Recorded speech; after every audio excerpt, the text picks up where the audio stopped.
Okay, the recorder's on now, so you can go ahead and just basically tell me what happened. Oh, okay. Well, on the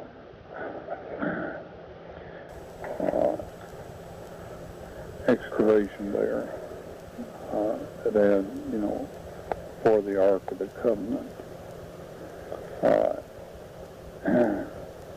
primarily I was interested in just the Ark of the Covenant. Yes. And as I did the excavation down the cliff face, we ran into cutouts, and we ran into crossholes in the bottom of this ancient quarry that showed that this was a crucifixion and execution spot. The Romans crucified people there, of course. The Jews, because of some of their special arrangements with the Romans, they basically stoned people there, and Stephen is one of the examples of what took place there. Yes. And so anyway, once we found that place, I knew that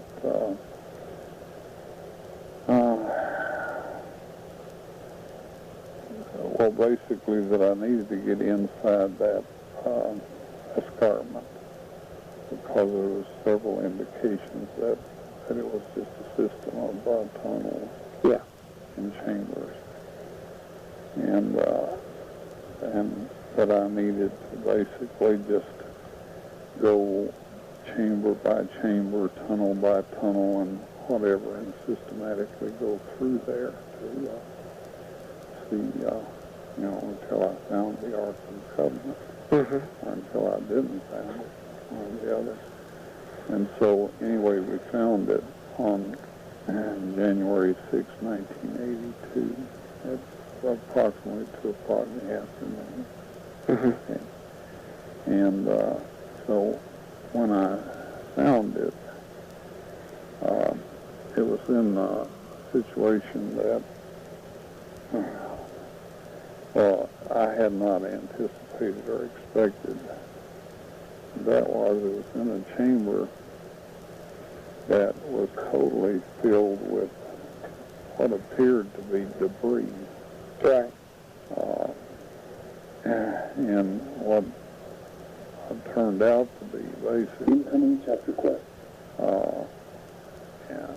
A bunch of materials, furnishings of the first temple, covered first by animal skins, and then that covered by boards, and then these covered by stone, just whatever they could get their hands on looked like. Looked like it had been done in a hurry. Looked like they just grabbed everything, whatever they could get to fill this place. And I'm still a little fuzzy on why that would be done, but I don't think you know, to know everything about when God does something, I do know it's done just perfectly. So, but on the occasion of my fourth visit in to the area, I was going to make another attempt at getting some video footage. Get some what? I was going to make an attempt at getting some video footage. Oh, okay.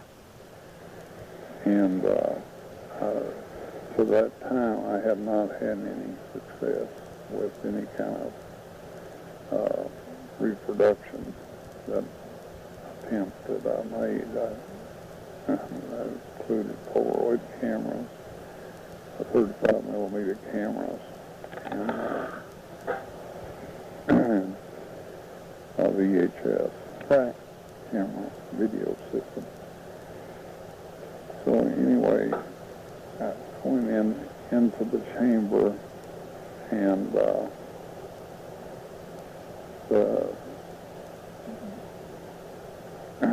myself in there, and of course the thing that became apparent immediately was that the place was totally clean.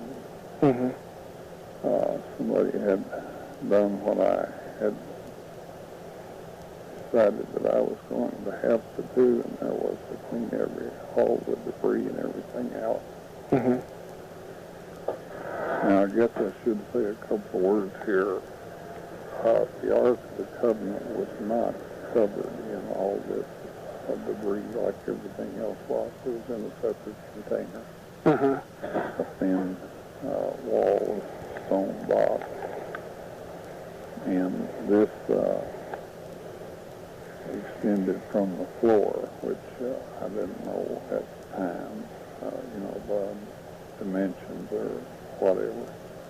But anyway, the box extended up to within approximately 3 inches of the ceiling. Was it sitting on top of something else? Well, the fact of the matter was, Bill, that I never did get in there and measure everything. Mm-hmm. And so I really don't know. Okay. Looking back on it, I would have had to have been there when the cleanup took place in order to know all of that, and I simply was not there. And but anyway, the Ark of the Covenant, the mercy seat, was set in a manner under the crack that came down, extended down from the crucifixion side above, so that the blood went on the top of the mercy seat. Right. Right. And then, anyway, when it was all cleaned up, situated, and positioned, it was still appeared to be in that very same position, even though it was no longer in the box. Mm-hmm. And there's several things rather remarkable about what had happened there. The place was cleaned up. The Ark of the Covenant was sitting against the wall at the east end of the cave, and the cave is not perfectly oriented eastward, north, or south. Mm-hmm. So it's just on the eastern end, basically, Okay. of that. And behind this crystalline wall that emits the colors of the rainbow. This is the wall behind the Ark. That's correct. Okay. It's a vertical wall. Now, the Ark was facing you if you were standing looking at it. Is that correct? Yeah. Okay. At that point in time. And so I got a phone call on this that I'll share, which was kind of unusual. It's one of the things that made me decide to say something about it. Mm-hmm. And that is, I got a phone call from this fellow, and he says, Ron, he says, would you describe what the Ark of the Covenant looked like? It looks like to me. And I said, well, I don't do that. Mm-hmm. Because I have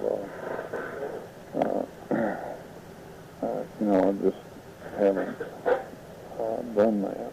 And so anyway, I said, why do you ask? And he seemed a little distressed with the whole thing, And Mm-hmm. he said, well, I had a dream. And I don't remember, if it was the night before he was talking to me that day, or anyway, it hadn't been too long since he had this dream. And he said, I've been praying since I heard about the Ark of the Covenant that the Lord would let me see what it looked like. Just had a real burden to see what it looked like. Mm-hmm. So he said, I had this dream, and I was in this chamber in this dream. And he said, and the Ark of the Covenant was right in front of me, basically. Mm-hmm. He says, however, the wall behind the Ark of the Covenant, and he described it perfectly, What you'd say. Right. And he said, I got so distracted by the colors and all of that of this rainbow that I did not zero in on the Ark of the Covenant itself. And instead, and the dream went away without my having had a good look at the Ark of the Covenant. Okay? Yeah. So that was a bit of a surprise and a pleasant one, I might add, because it indicated that God, wanted people to, didn't mind people having a description of it at least. And at least this one fellow, and he didn't seem, shall we say, more unusual or different than anyone else, or several other people that had asked. Did seem to be an honest guy and all of that. I don't think he could have made that description without having seen it. But, there's no way he could have. So, anyway, at that point, I said, well, just be grateful that you got to see inside the chamber. That I'll verify that that's what it looks like. Yeah. But then I said, I guess we probably ought to do something to give her a general idea of what the Ark of the Covenant looked like. So at that time I decided to get Jim Costier to work me up something, Right. And so anyway, back to the experience of when I got in there. Now, the room has its own light. Since I made that entrance in, but it didn't happen until I had gotten inside the chamber and was standing on the floor of the chamber. And I did all my getting in the dark. And so when things kind of lighted up, I was really shocked by what I saw. And that is, the place had been cleaned out, and that there were 4 people in there. And so basically, I was going to ask, what are you doing in here? Because I'm the only person I knew of that had a permission or the right to be in there. Yeah. And at that point, apparently I became aware of my physical conditions altered to the point that I knew I was in the presence of angels. That these were not just people. Yeah. Because I couldn't breathe, I couldn't move, I couldn't talk, couldn't do anything. And so, anyway, at that point, and this, you basically just keep in mind that I was very, very stunned by the whole thing. Right.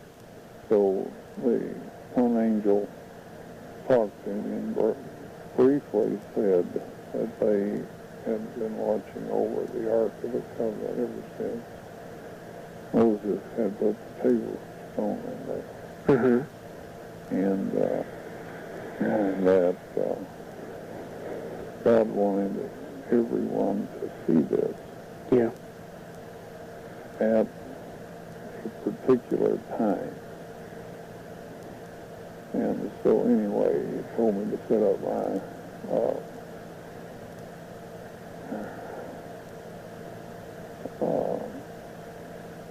your video camera. Yeah, I set that up on the tripod, and which by that time, it kind of drummed into my head.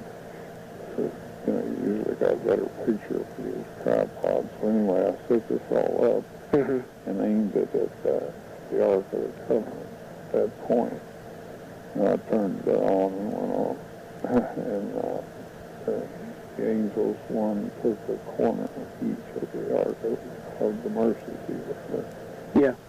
and lifted it, and when the one angel that talked with me said, get the tables of stone out of the Ark of the Covenant.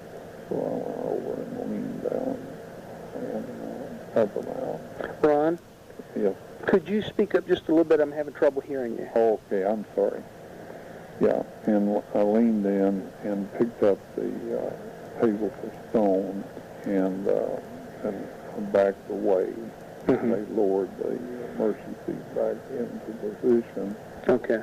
And then I just stood there with the tables of stone, and the angel came and got them and took them from my hand and put them on a stone, kind of a shelf or ledge, whatever. Right there next to the wall. Right, part of the wall up near the exit. The original exit? Yeah. So that would be, I guess, on the south side? Uh-huh. Okay. South side. And so anyway, now, let me ask you a question here. Okay. Because when you told me this before, you told me, you took the tables of stone out. Yeah. And then the angel told you something about the tables of stone. Yeah, he told me that it had to do with when these were to be shown the world. Right. Two things were stated. One, that if I was faithful, I'd have the privilege of sharing this. The second was that when the mark of the beast law was enforced, that shortly after that was when Okay. it would take place. And here's a little bit of a conundrum. It wasn't stated mark of the beast law. It was stated on the Sunday law. But I tell people, and I think that it's wiser to tell people that since it's not lying or deceiving in any manner, is that when the mark of the beast law is enforced. Right. But the angel said Sunday law. That's right. Okay. Well, I'll certainly do it that way. Okay. And so. Now, if I remember correctly, at that point you said you didn't know what to do with the tables of stone because you were holding them. Well, I didn't. The thing I didn't know what to do with was later, was after I had taken the video back to my room and checked it to make sure that I had video. Yeah. I didn't know what to do with that. So I went back to the cave to ask the angel what I should do with that. Okay. And put it on the table of stone. Right on the shelf. Yeah, right on top of the table of stone, so they're both there. And so as far as you know, that's where they are today? That's right, as far as I know. Okay. Now, did the angel indicate any kind of sign that you would be given other than what they said about the mark of the beast law? No. Okay. Okay, I kind of got you off track. Okay, after he took the tables of stone, put them on the niche there next to the original exit, I kind of interrupted you there. Yeah. What happened after that? Well, at that point, I left through the old entrance. The original entrance. Right. And was that the first time you'd been through it? That's the first time I had been through it. So that's how you ended up finding that? Okay, and they apparently cleaned that out too. Well, they had cleaned that one out. Yeah, I had done some work prior to this. But my work apparently, well, just to be perfectly honest, this whole system, if they want you to see it and get through it, it's easy. quick and easy. If they don't, you couldn't find it to save your life, or I couldn't. Oh, really? Yeah. So it's not just as simple as walking through a tunnel? No. Yeah. It's not. And I know that sounds a little science fiction-ish, but... well, that's the nature of caves and tunnels, yeah. if you've been in them before. And it's also the nature of if God wants you to see something or not. Exactly. Exactly. And so as far as I know, I'm the only one that has been in there, but I'm not there all the time, so I really don't know about this. You know, I don't know for a fact that nobody else has been in there. Right.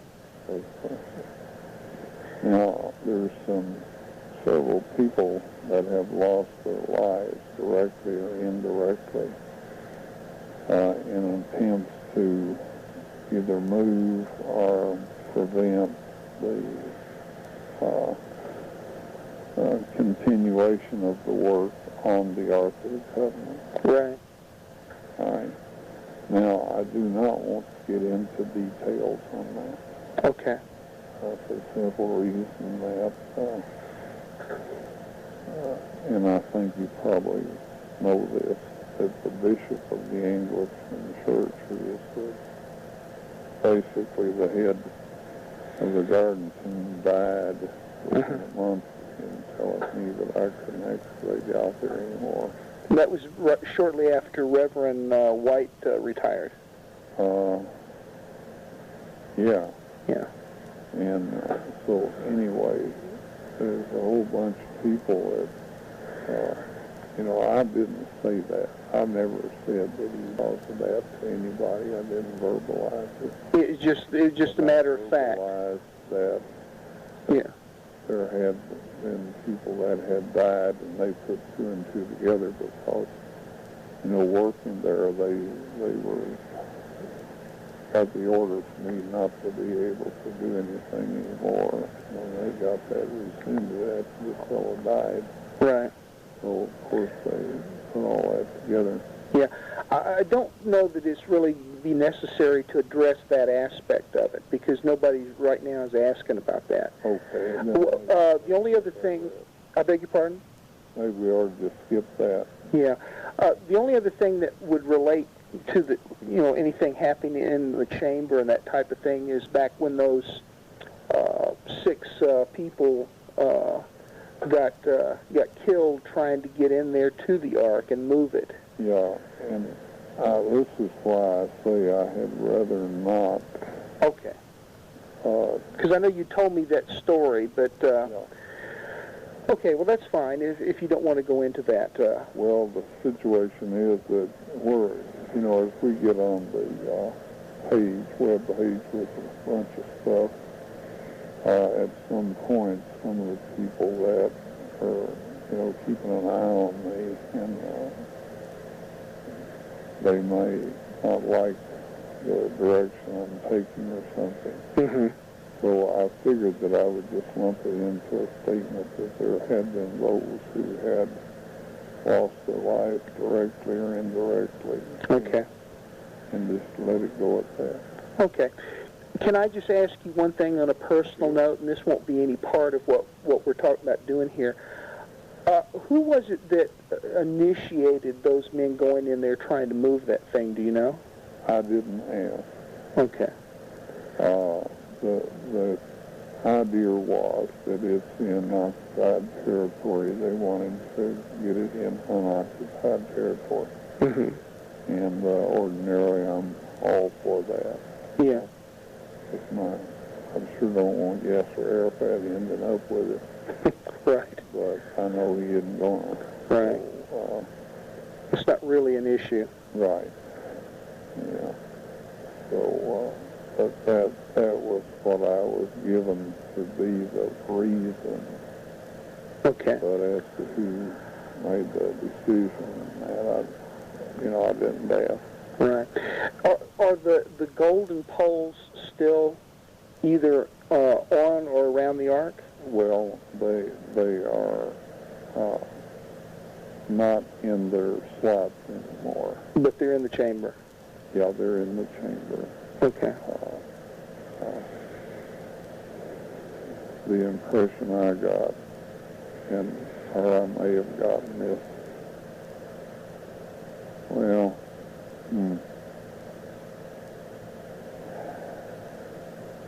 I came out of there with, I think, a lot more information in my head than was verbalized by the angel. I don't know if that makes any sense to you or not. Yeah, I think so. And so the bottom line is that I think the Ark of the Covenant is fulfilling its final destiny, and that is that it is the proof to the universe that God's Son actually gave his life, to redeem the human family. Okay.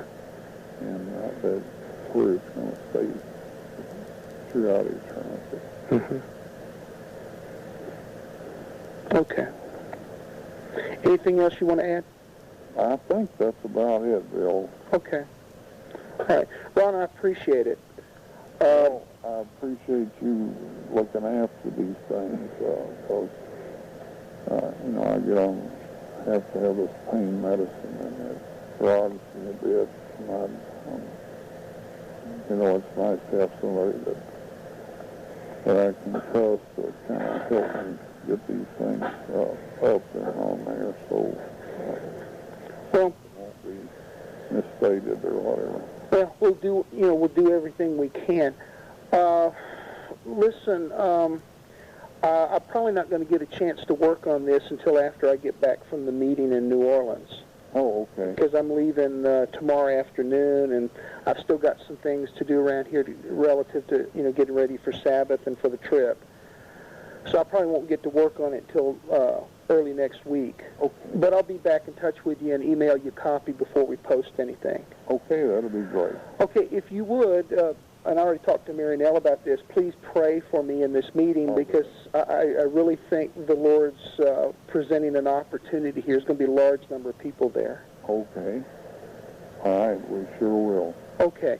Thanks so much, Ron, and take care, and know that I and many, many others are still praying for you. I appreciate that very kindly. I really do, and I can tell that that's happening. Okay. And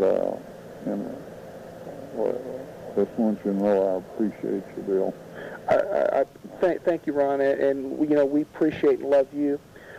Let me ask you before I go, did you get that newspaper with Ross just exactly the way you wanted it? Well, we got it pretty close. Mary Nell learned how to do, what he does. Yeah. And we got it quite close. There's a few little typos. Okay. And I'm going over that sheet by sheet. So, were you thinking, wondering about maybe getting some copies for handing out down at the meeting? Well, no, there's no time to do that now. Oh. But, I'm looking down the road a bit. Well, it shouldn't be very long. It should be, we should be able to, by the end of next week, have it up and printed, I guess. Oh, really? That quick? I think so. Okay, well, that'd be great. That'd be great. Okay, well, Ron, look, I'm going to let you go because I know you're tired. If there's anything I can do for you, either you or Mary Nell give me a call, and we'll do what we can. We're, as I always say, things are more or less getting them into a routine. Yeah. Things keep changing a little bit, but anyway.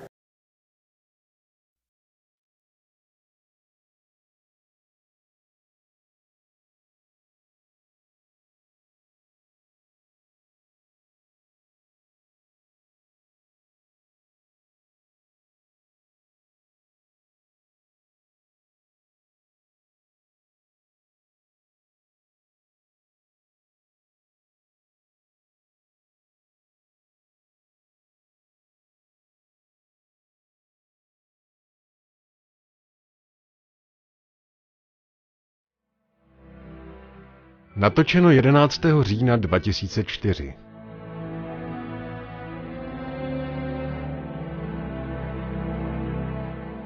Místo 5 mil od Araratu v dalekém východním Turecku.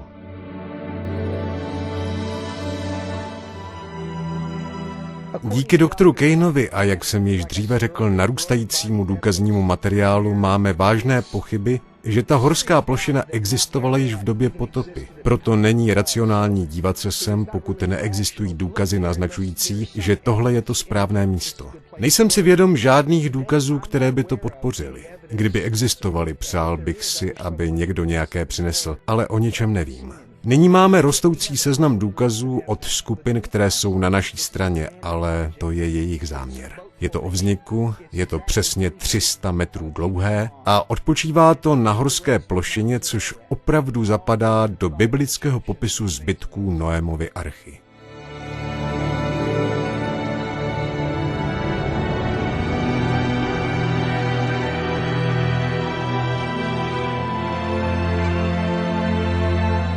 Na památku Billu Freyovi.